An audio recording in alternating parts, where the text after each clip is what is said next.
আর উত্তরে যেদিন মহরণ সেই দিনই কেন্দ্রীয় স্বরাষ্ট্র প্রতিমন্ত্রীর কনভয়ে পুলিশের তল্লাশি।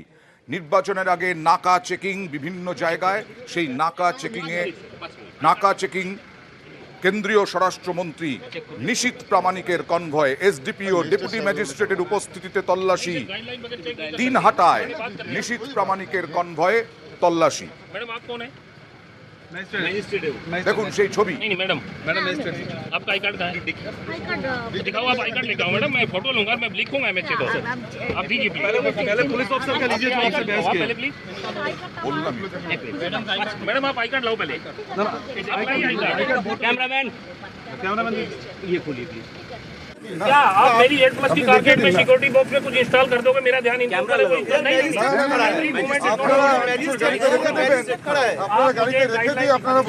आप मुझे गाइडलाइन दिखा दीजिए। পুলিশের সঙ্গে কিছুটা তর্কাতর্কি, বাদানুবাদ।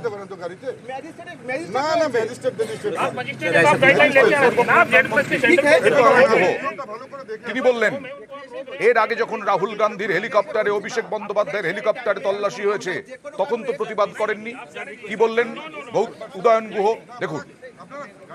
স্যার একটা গাড়ি গাড়ি আমাদের চেক করতে হবে, গাইডলাইন নিয়ে আসুন। না না গাইডলাইন आप दिखा दीजिए, तो आप दिखा मैं तो बोल रहा हूं যখন অভিষেকের ক্ষেত্রে হয়েছে, যখন রাহুল গান্ধীর ক্ষেত্রে হয়েছে, তখন তো কোনো প্রতিবাদ করেনি, তখন চুপ করেছিল কেন? এটা আইনের সবার ক্ষেত্রে সমান। ইলেকশন কমিশন যদি করে থাকে নিশ্চয়ই তাদের কাছে কোনো ইনফরমেশন আছে, সেই জন্য করেছে। আমরা কথা বলেছিলাম বিজেপি সাংসদ শ্রমিক ভট্টাচার্যের সঙ্গেও। তিনি বললেন নির্বাচনের প্রক্রিয়ায় এটাই নিয়ম। আমি 3 দিন উত্তরবঙ্গে ছিলাম, 3বার আমার গাড়ি বিভিন্ন জায়গায় পুলিশ আটকেছে, পুলিশ আটকে গাড়ি চেক করেছে। কিন্তু কি এসে গেল? এটা তো নির্বাচনের একটা পার্ট। নির্বাচন কমিশন দেখছেন নির্বাচনের মধ্যে স্বচ্ছতা আনতে, কালো টাকার ব্যবহার রোধ করতে, নির্বাচনকে অবাধ এবং শান্তিপূর্ণ করতে, ভোটারদের যাতে কেউ প্রভাবিত না করতে পারে। নির্বাচন কমিশনের অধিকার আছে প্রত্যেক রাজনৈতিক দলের নেতা কর্মী প্রার্থী যারা আছেন তাদের গাড়ি দেখা। আমার গাড়ি তো 3বার কালকে সার্চ হয়েছে, আমি কি করব?